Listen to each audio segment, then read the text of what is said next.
Beware of people who want to use you.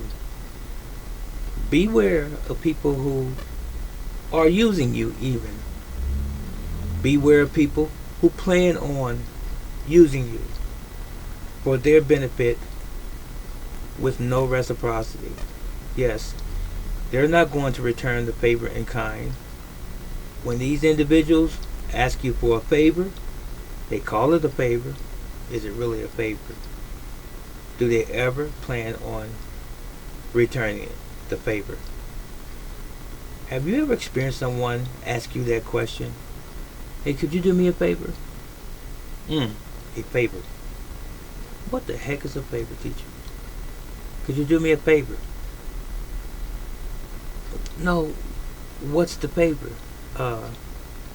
Could you loan me $10 until this coming Friday? Let's say it's Monday like today.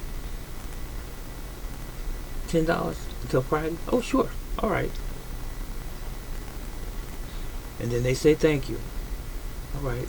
Minimally, that's what they should do. Okay, so the week progresses. Come to Thursday. Mind you, you haven't seen that person from Monday to Thursday already. And here comes the magical Friday. It's the morning, early afternoon, mid-afternoon, late afternoon, early evening, well into the evening. No call, no show, nothing. Alright, Saturday comes. It's only $10 now. Saturday comes. No call, no show, nothing. The next thing you know, we are on Sunday, the first day of the following week. Still have not heard from that individual.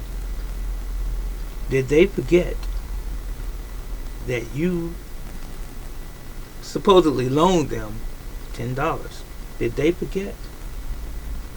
They didn't have a problem knowing that they wanted to ask you for the $10 in the first place.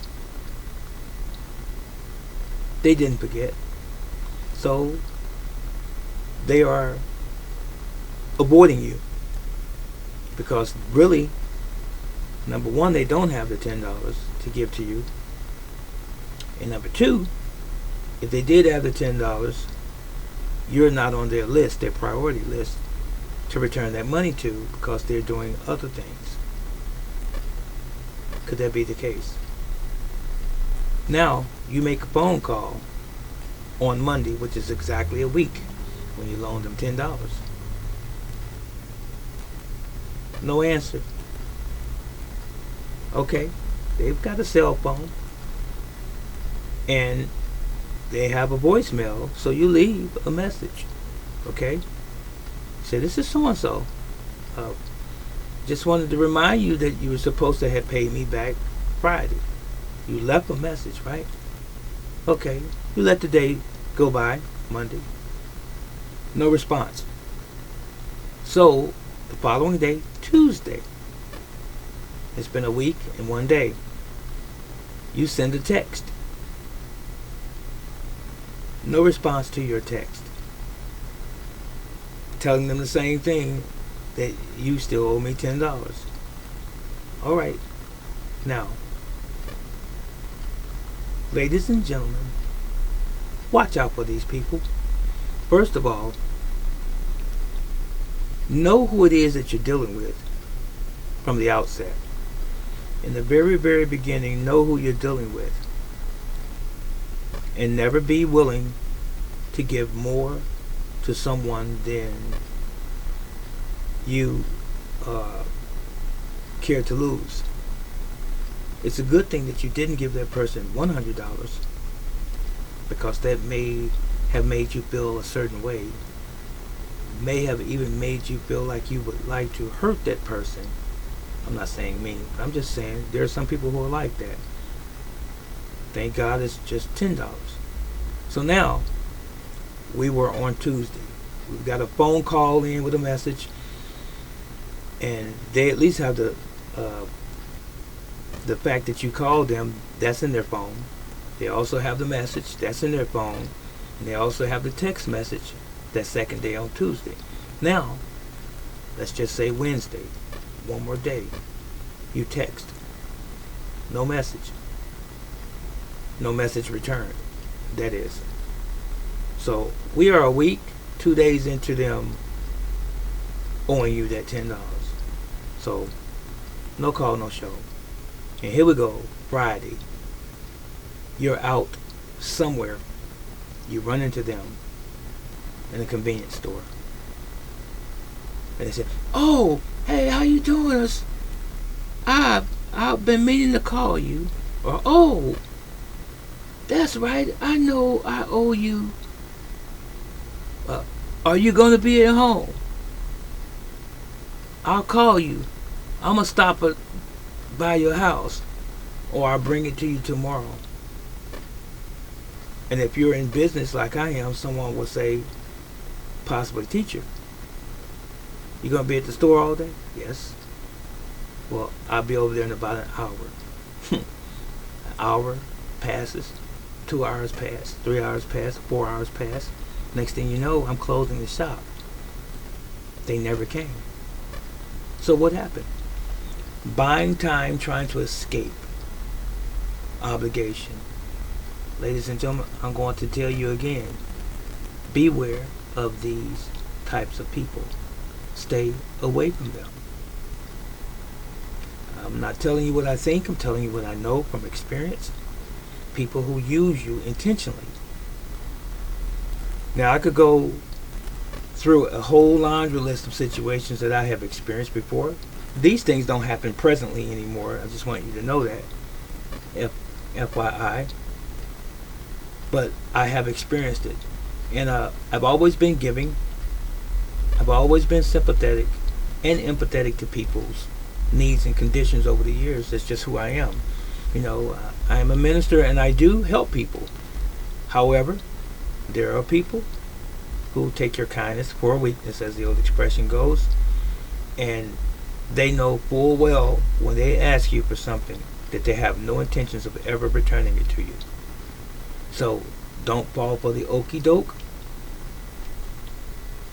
People will play the game. They would try to run the game on you to avoid frustration and anguish. Just stop doing it. Now, this could be family as well. I told a guy the other day, he wanted to get a couple snacks out of my store until he finished a work job that he had. He was going out to do some work for someone. He said, "I'll get you when I come back." Okay. He paid me back today, but I had to remind him while he was purchasing something else out of myself. He said, "Oh, I know it was something on my mind that I had to do." And he said, "Well, here you go." All right. Now, but yesterday when I spoke with him, when he came to ask me for the snack, and I said to him, I looked him dead in his eyes and I said, "You've got to do better." He said, "Huh?" He's not the first person that I've said this to, and he's not the first person that I've said this to here recently. I find myself having to oftentimes educate grown people, or so-called grown people, who are grown physically, mature physically, but they're not financially astute, if you will. And it bothers me. Now, here I am, a small business, a very small business, and I'm independent, and I have struggled through COVID, and I lost the business through gentrification, 2 of them as a matter of fact, in my home, and I still give to people. But here you are, you have these odd jobs that you do, and I know you make pretty decent money, but you drink your money away, you smoke your money away, you party and carouse your money away. You've got to do better. Do you hear what I'm saying? Do you know someone like this? You have got to do better. It is not good for you out there who are decent, upright individuals who work hard for a living to provide for yourselves and your families.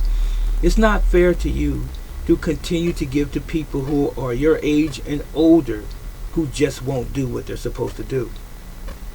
That's not your problem. It's not your fault that they're in that situation. It's a matter of choice. If you choose to be reckless, then you're going to get the reward of living that way. No one else needs to come in and rescue you from you. There are people who legitimately need help.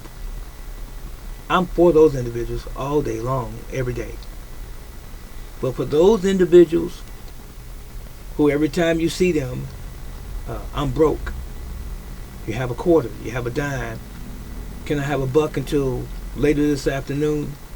I have a problem with that. I used to be naive, or more naive, years ago, many years ago when I was much younger.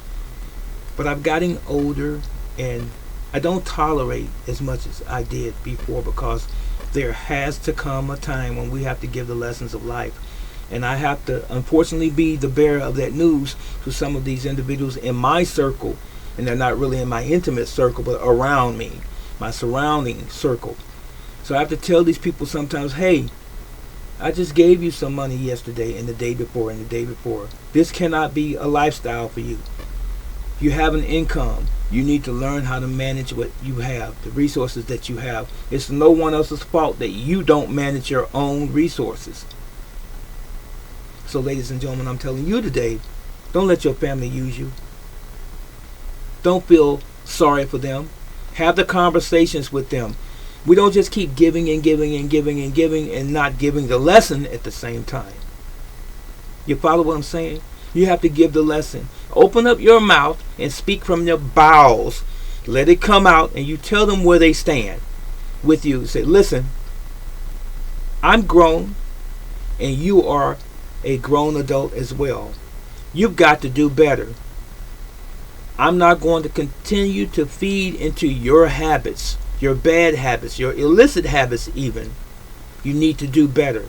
Because when you come and ask me again for something, and I say no, don't be surprised. Because I've already told you that you have to do better.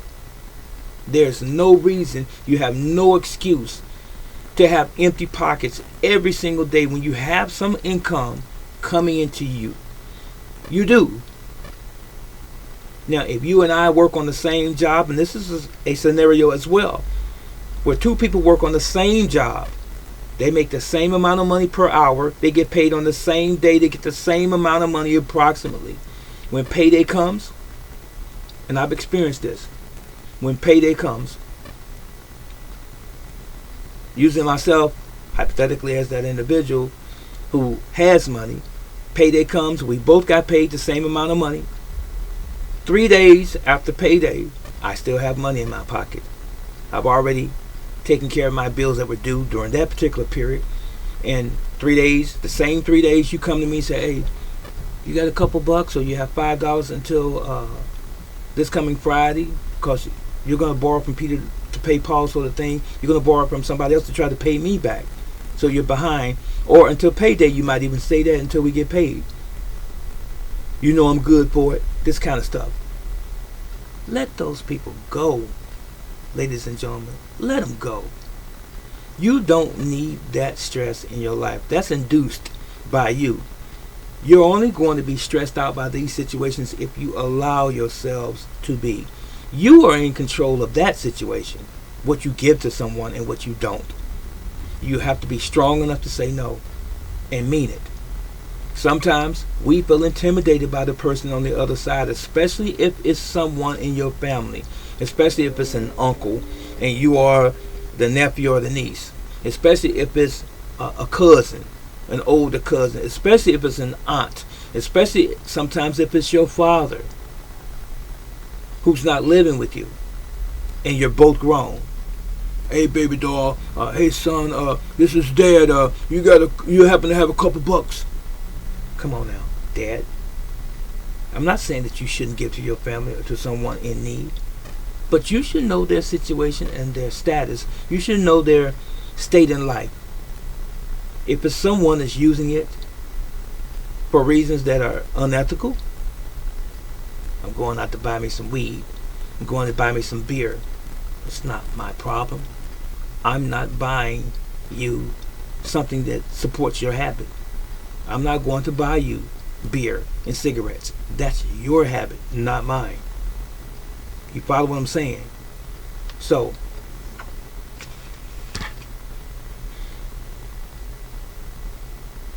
how to deal with people that intentionally use you is the title of this.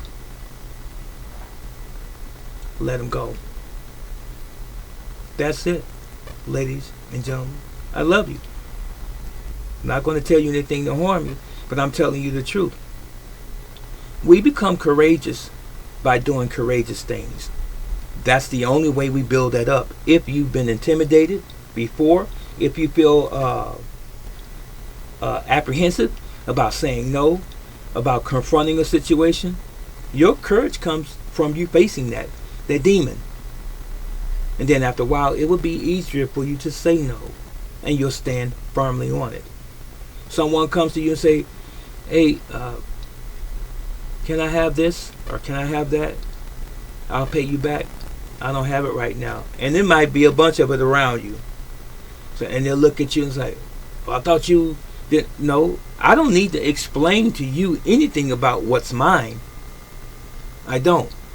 They may have seen you go in your pocket to buy something at a store, at the corner store, or at a gas station, and they saw money in your hand, and they asked you for a couple dollars. You said, I don't have it.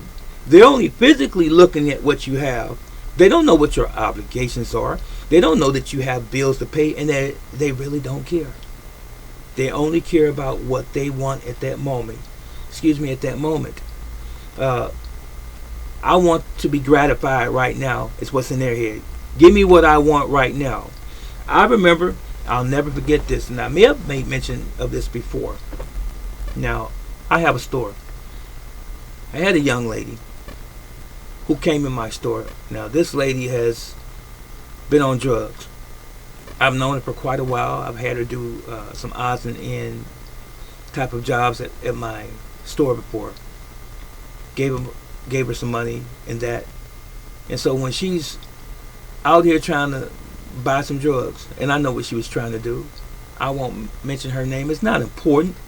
It's just another human being. But what I'm saying, I'm getting at this, is that one day she asked me, she said, teacher, can you loan me $10 so I can get something to eat and go to XYZ? I said, no, I can't do that. She said, oh, you know I'm going to give it back to you. I said, I don't have it. And she looked at me. What do you mean you don't have it? Yes, you do have it. I know you have it. It's not going to hurt you. Mere $10. That's what she said to me. It's not going to hurt you. Wow. Such audacity. Such nerve this young lady had. But guess what, ladies and gentlemen? The drug habit, the addiction was speaking loud to her. And she felt like, oh, she was entitled. Just because she had some sort of relationship with me as a friend or an acquaintance. So I even made not the mistake, but I made the statement to her. I said, you want me to call your brother so that he can send money on a cash app to me for you. I said, first of all, it's my bank account that I'm using. This is not my normal operation. I don't like that. I said, I've helped you so many different times. I said, I don't have to do this, and I don't want to do this. And she said, oh, you can do it just this one time. But guess what? That just this one time has been more than just this one time, over time. And so I told her, I said, you need to get out here and try to do something for yourself and stop worrying your brother and just get your act together. I said, you have this sense of entitlement. As soon as the word entitlement came out of my mouth, I know she must have heard him say it to her before, her own family member. I don't feel entitled. What do you mean entitled? The wall came up. She put up the defense, the shield and the sword, wanting to defend herself. Yes, you do feel entitled. You think someone should give you something, or someone or the world owes you something. And what I'm saying with you, ladies and gentlemen, is this: what have you left to the world that it makes you feel, or anyone else feel, that the world and someone else owes you something? What about what you owe yourself? What about self-dignity, self-respect, integrity? That's what it's really all about. I've learned a lot in life, and I'm grateful for all of my life's lessons. I've had some good times, and I've had a lot of bad times. But those bad times have helped to make me the man that I am today, and I'm appreciative of those times. And it doesn't feel good to go through hardship and trials and tribulations for any of us, but they are a necessary part of our growth, and they make us better if we endure. So I want to leave you with this again. If you know that people are intentionally using you, and it doesn't have to be family, it could be people in corporate America who are taking advantage of you and overtaxing you, trying to upsell you in the store when you're trying to buy a product, trying to sell you other things. It could be a plethora of ways people are doing this. Stop allowing people to intentionally use you, and address them sometimes. Be tactful, be respectful, but address it so that they know that you're not just anybody off the street, and that you've got some standards and you have some principles. This was Teacher. Let me know if you've experienced any of these things, and if there's someone who's using you or trying to use you. And again, before I leave, I want to make this emphatically clear to you. Stop letting people use you, and stop letting them use you today, especially your family, and learn to say no. This is Teacher. I'm out.